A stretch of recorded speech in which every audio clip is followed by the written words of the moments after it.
Muy bien. Muy importante. Ahora, tenemos tercera cosa. Los escritores de la Biblia,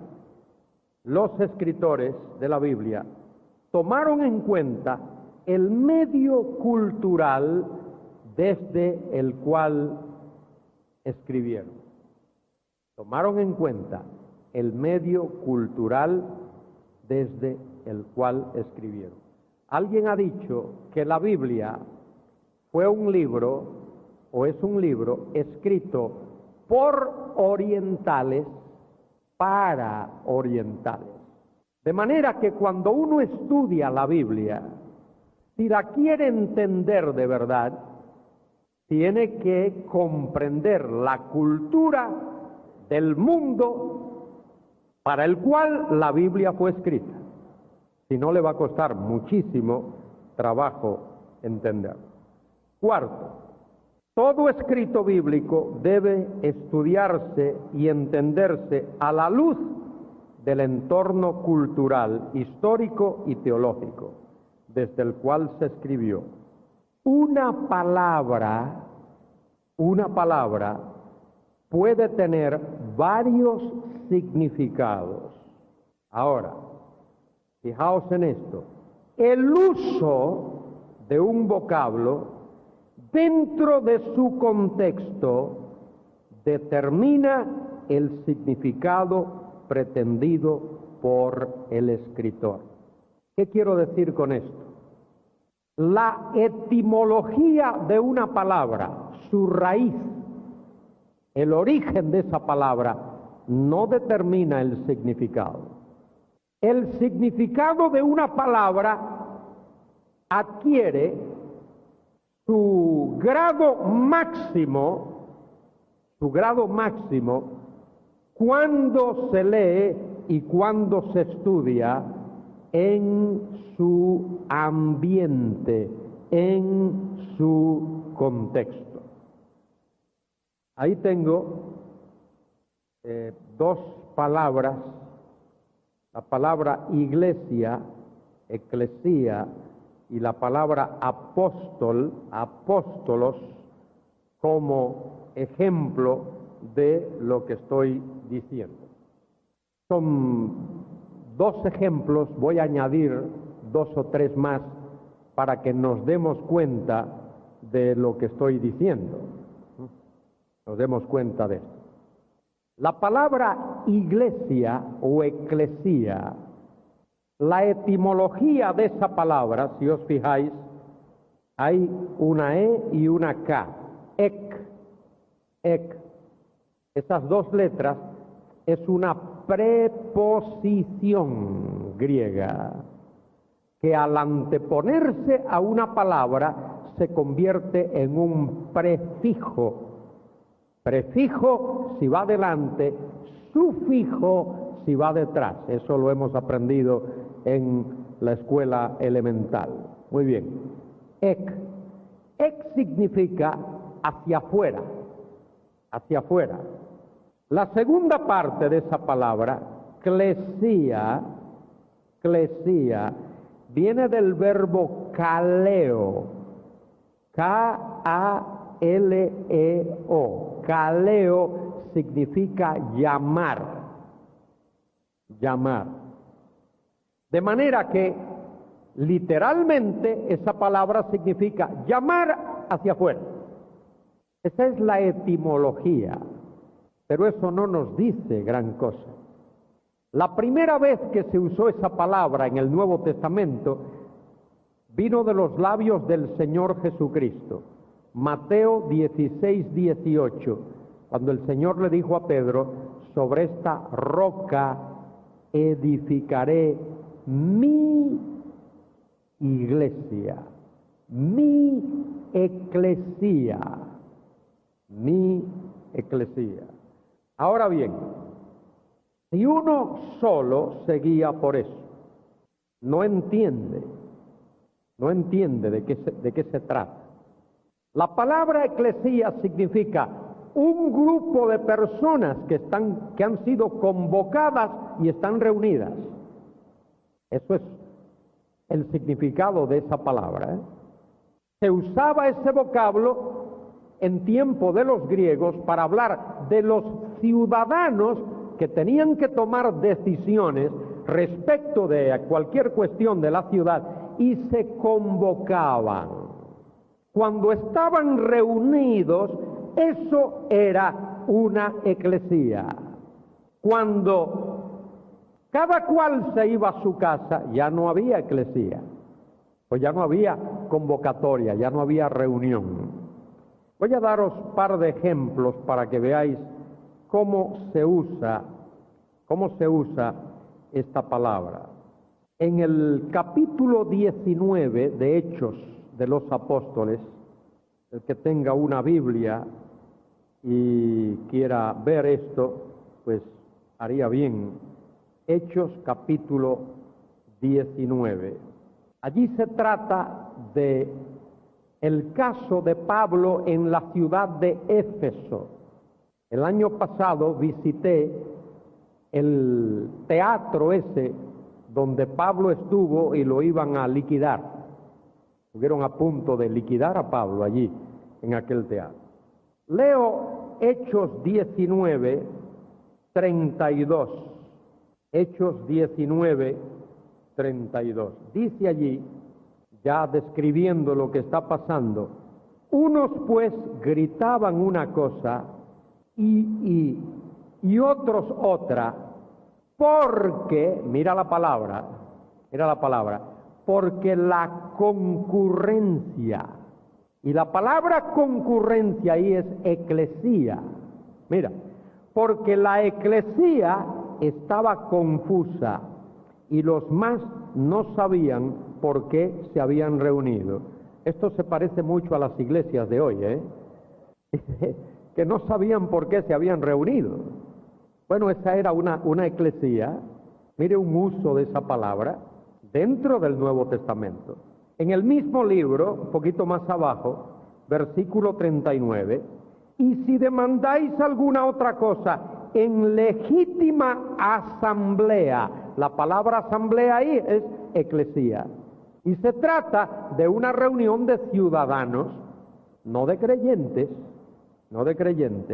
y luego al final, versículo 41, y habiendo dicho esto, se despidió la asamblea, aquellos ciudadanos. ¿Qué quiero decir con esto? Si tú quieres saber el significado de eclesía, tienes que ir al ambiente del pasaje, tienes que ir al entorno del pasaje para saber de qué se está hablando. Cuando Pablo escribe, Pablo a la iglesia que está en Filipos, y enseguida te dice que son o santos en Cristo o escogidos en Cristo o algo así por el estilo. Pablo está hablando de una iglesia cristiana.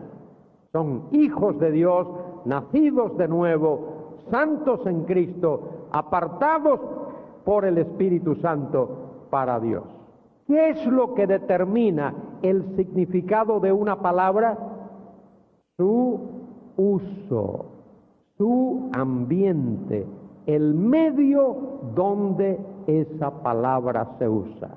Buscarla en un diccionario y decir, esto es esto, eso es muy limitado. Es bueno saber el significado general de palabras, pero solo el uso determina el significado de una palabra. Quiero que veáis otros ejemplos aparte de esto que he mencionado. En el Nuevo Testamento se utiliza la palabra bueno. Voy a dar dos ejemplos y vosotros buscaréis en vuestras Biblias la palabra bueno. San Juan 10:11. Cristo dice allí, yo soy el buen pastor. El buen pastor su vida da por las ovejas. Pero hay otro uso, otro sitio en nuestra Biblia en castellano donde aparece la palabra bueno. Mateo 19, versículos 16 y 17. Un joven rico va corriendo donde está Jesús y le dice: Maestro bueno, ¿qué bien haré o debo hacer para tener la vida eterna? Y Jesús le dice: ¿por qué me llamas bueno? ¿Os acordáis del pasaje? Estoy mencionando esto para aclarar que la palabra bueno en Juan 10:11 y la palabra bueno en Mateo 19, 16 y 17 no son la misma palabra. No son la misma palabra.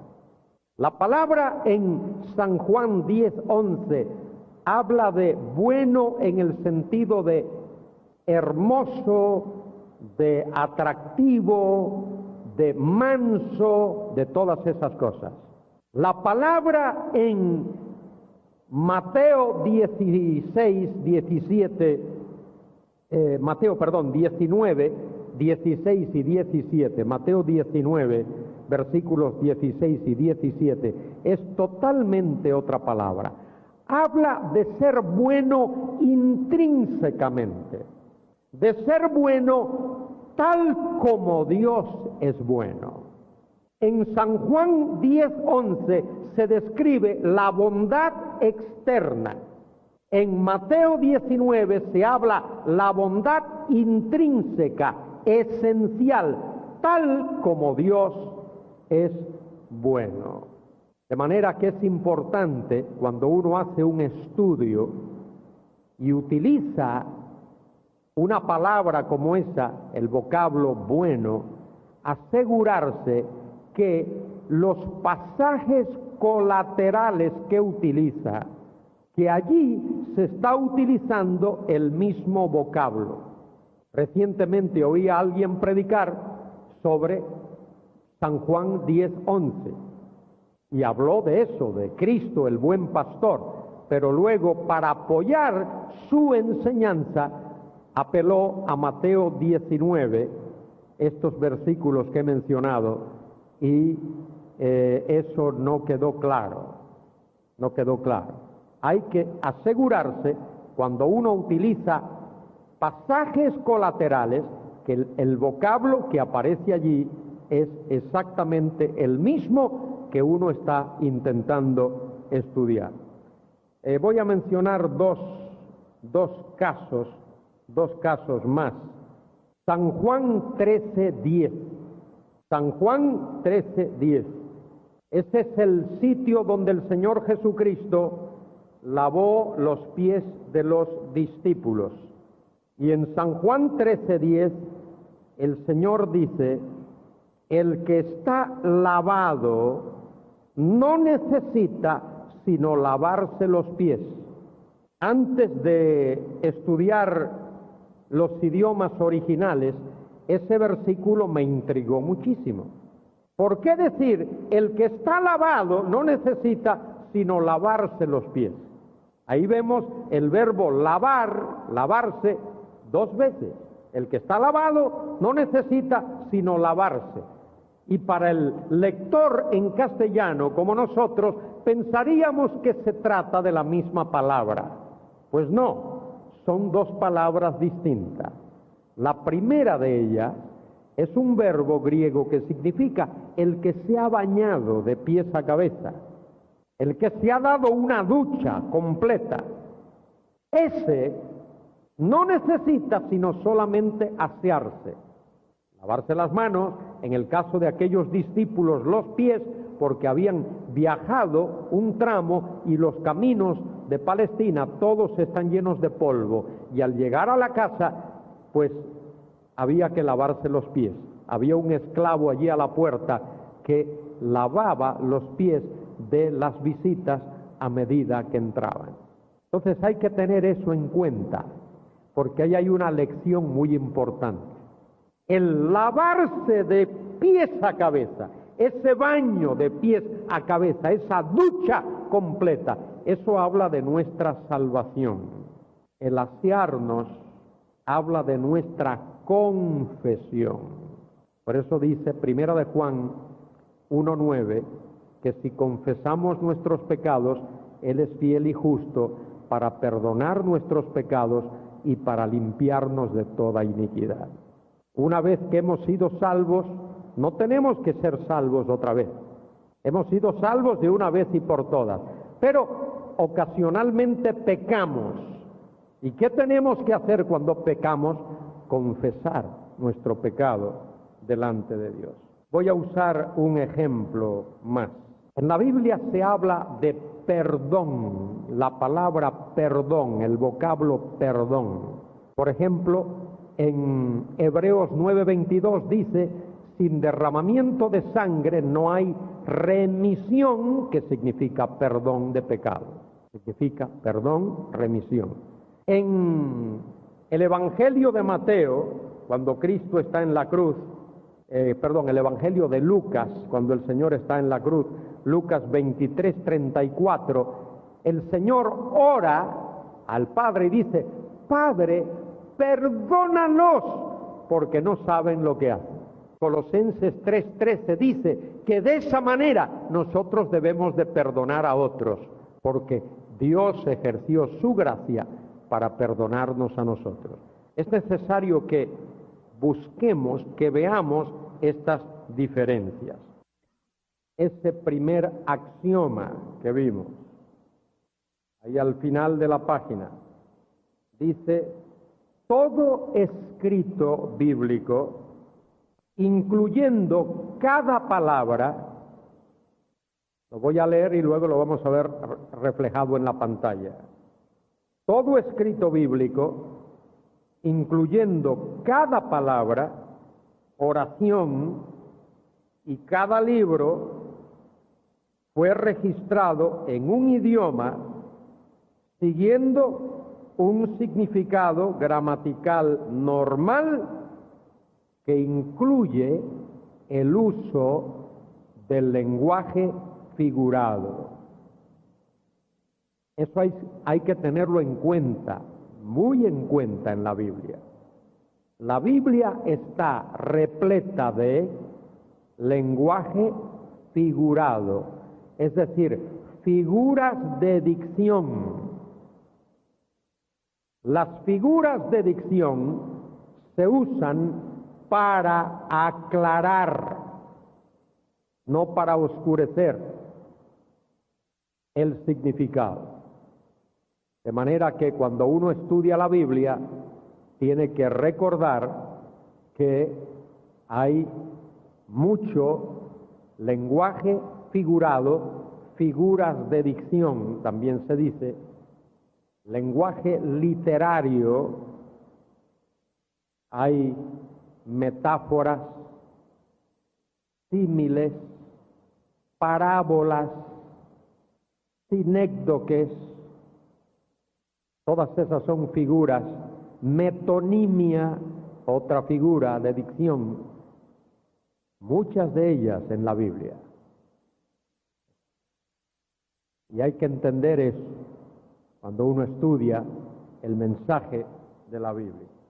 Muy bien, este es el corolario que estoy considerando. Todo escrito bíblico, incluyendo cada palabra, oración y cada libro, fue registrado en un idioma siguiendo un significado gramatical normal, cotidiano, que incluye el uso del lenguaje figurado, figuras de dicción como las que he mencionado hace un momento. Otra cosa más, la Biblia no fue escrita en un código secreto que haya que descifrar mediante una fórmula mágica.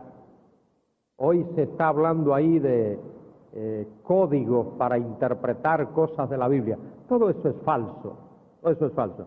Fue escrita en idiomas conocidos por el pueblo que la recibió originalmente, como he dicho ya, hebreo, arameo y griego. Segunda cosa importante, segundo corolario importante. Todo libro de la Biblia fue dirigido por alguien. Todo libro de la Biblia fue dirigido por alguien, fuese Moisés o Isaías o quien fuese, a un auditorio concreto. A ver si nos entendemos aquí. Los escritores de la Biblia no fueron poetas que se sentaron en una montaña a imaginarse cosas y a escribir cosas imaginarias.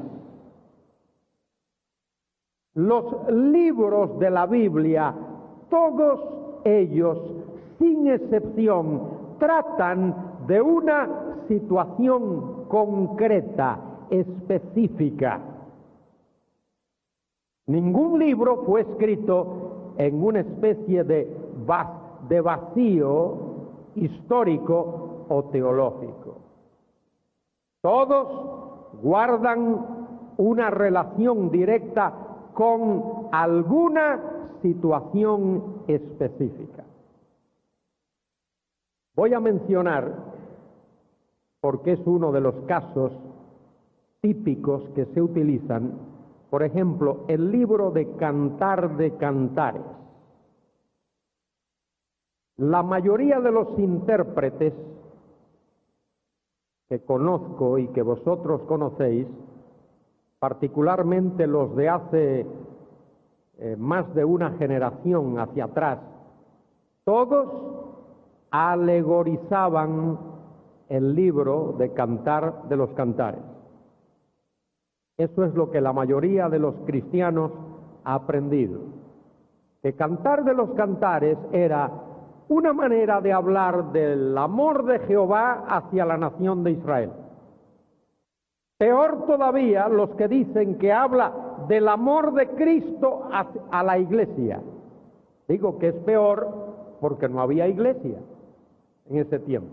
Entonces, ¿cómo se va a escribir un libro que hable del amor de Cristo hacia la iglesia si Cristo aún no había nacido y la iglesia tampoco había sido inaugurada? Entonces, eso es un error gravísimo. Eso es lo que se llama un anacronismo, poner algo fuera de su tiempo y de su contexto. Cuando yo fui a la escuela bíblica hace varios años, eso es lo que se enseñaba. El libro de Cantar de los Cantares es una especie de poema que describe el amor de Jehová por la nación de Israel. Si eso es verdad, entonces el libro de Cantar de los Cantares es una composición alegórica. Si la enseñanza es el amor de Cristo hacia la iglesia, es peor, como he dicho, también es una interpretación alegórica. ¿De qué trata el libro de Cantar de Cantares? Exactamente de lo que dice. Alguien una vez, una persona que visitaba la iglesia donde predicaba Spurgeon, el gran predicador inglés, esa persona iba a oírle, no creía, era un incrédulo, pero iba a oír a Spurgeon, que era un gran orador.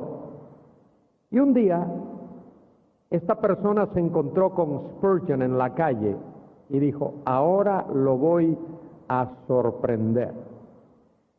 Y esta persona tenía un versículo de esos raros que hay en la Biblia, y le dijo al señor Spurgeon: mire, señor Spurgeon, este versículo, a ver, dígame qué significa. Y Spurgeon le dijo: a ver, enséñamelo. Y cogió y se lo leyó en altavoz y le dijo: hijo, significa exactamente lo que dice. Significa exactamente lo que dice. Bueno, ¿cuál es el mensaje de Cantar de los Cantares? Exactamente lo que dice. Habla del amor a nivel humano. Habla del amor de un hombre hacia una mujer y el amor de una mujer hacia un hombre.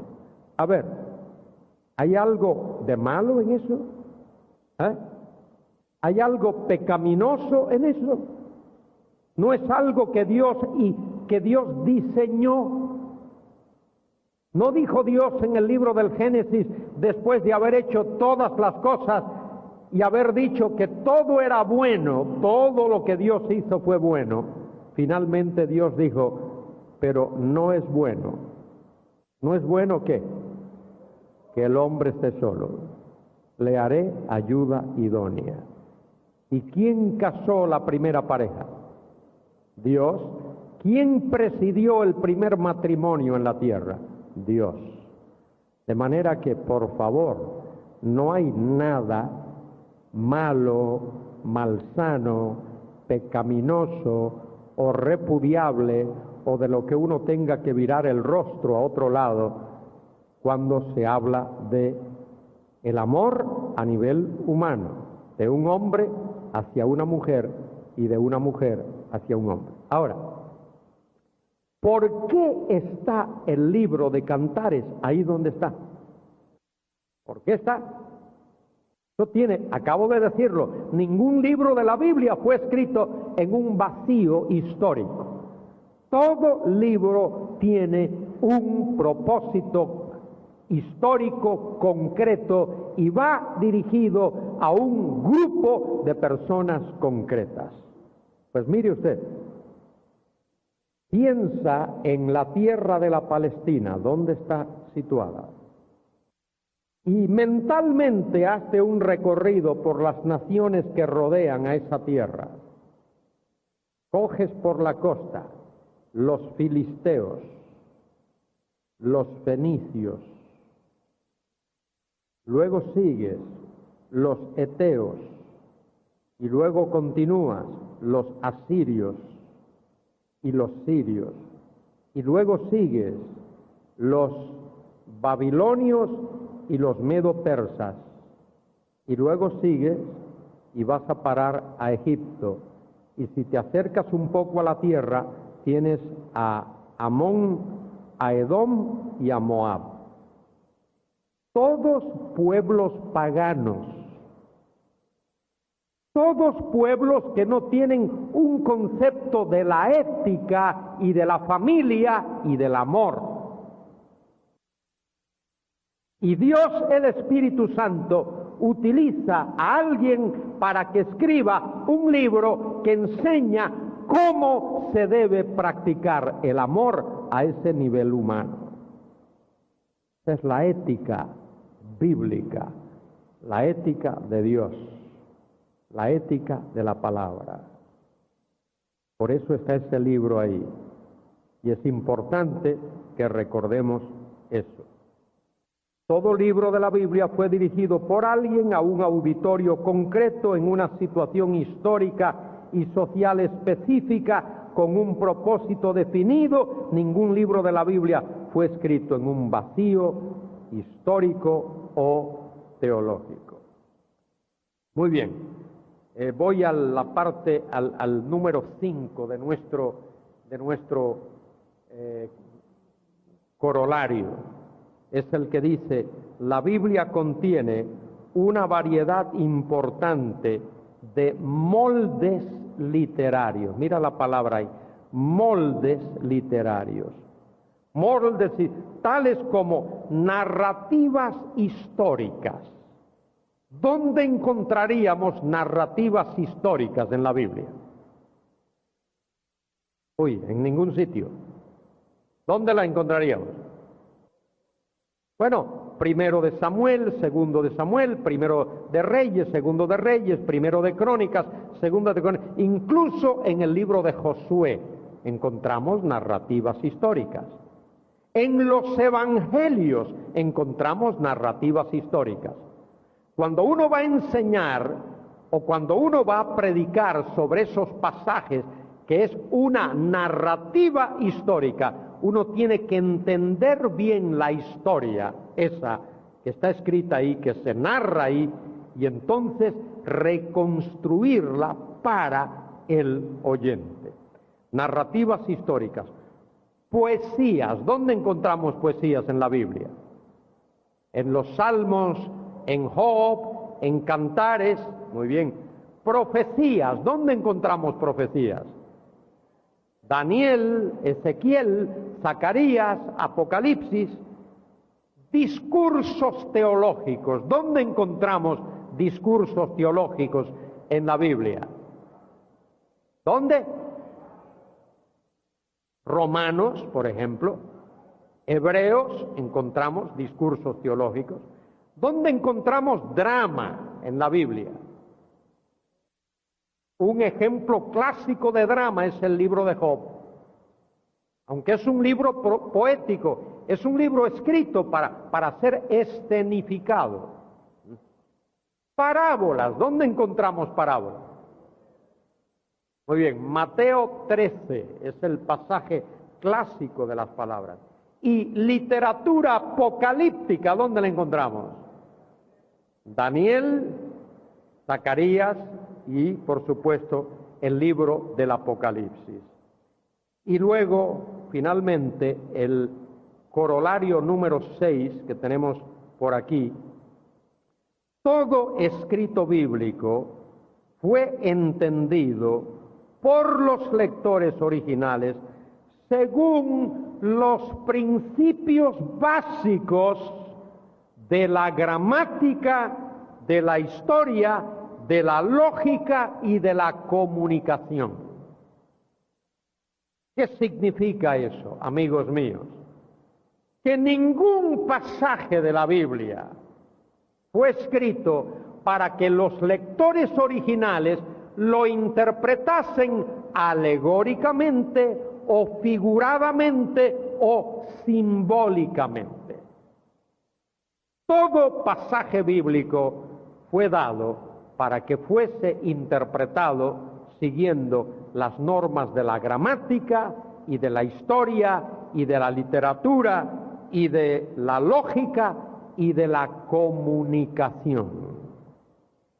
Lo que ocurre, como he dicho ya, que hay figuras de dicción. Por ejemplo, en nuestro idioma castellano, nosotros utilizamos la expresión morirse de. En castellano uno se muere de un montón de cosas. Se muere de miedo, se muere de frío, se muere de calor, se muere de hambre, se muere de sed, se muere de miedo, de cualquier cosa uno se muere. Pero eso de morirse de, hay que entenderlo. Si el niño viene corriendo a casa y le dice, mamá, me estoy muriendo de hambre, ¿qué entiende la mamá? Que el niño tiene mucha hambre. Morirse de hambre es tener mucha hambre. Morirse de sed, tener mucha sed. O de frío o de calor. Entonces, morirse de es una figura literaria que significa tener mucho de lo que sea. Y uno no entiende. Uno no alegoriza eso, no lo espiritualiza, no es solo un símbolo, es algo que es expresado de esa manera, de esa manera. El apóstol Santiago utiliza muchas figuras de dicción. Por ejemplo, en el capítulo 3, Santiago dice, la lengua, ¿qué significa la lengua? El órgano ese que llamamos la sin hueso, allá por mi tierra lo llaman el bistec, otros le llaman el latiguillo porque fustiga. ¿Qué quiere decir la lengua? El habla, ¿quién dijo eso? Allá, el habla, la lengua es el habla. Nuestro hablar, la lengua, pero nuestro hablar es algo intangible, es algo abstracto. Santiago utiliza la lengua porque es algo concreto. Uno puede enseñar la lengua. A veces con algún amigo por ahí en broma le digo, ¿quieres que te enseñe la lengua gallega? Me dicen que sí y yo se la enseño. En broma, ¿eh? ¿Qué más dice Santiago? La lengua es ¿qué? Dice que es un fuego y es un mundo de maldad. Santiago está utilizando fuego porque uno lo ve y lo siente y lo sufre. Y mundo de maldad porque eso es no solo una metáfora, sino que es una hipérbole, es una exageración deliberada. La Biblia está repleta de figuras de dicción. Cristo dijo, yo soy la puerta, pero no quiso decir que él era un trozo de madera con bisagras. Puerta es el lugar para entrar. Él dijo, yo soy el camino. Es algo que conduce a uno a un sitio. Y esas son figuras. Y uno tiene que entender esas figuras para poder explicarlas. Y hemos llegado a nuestra hora.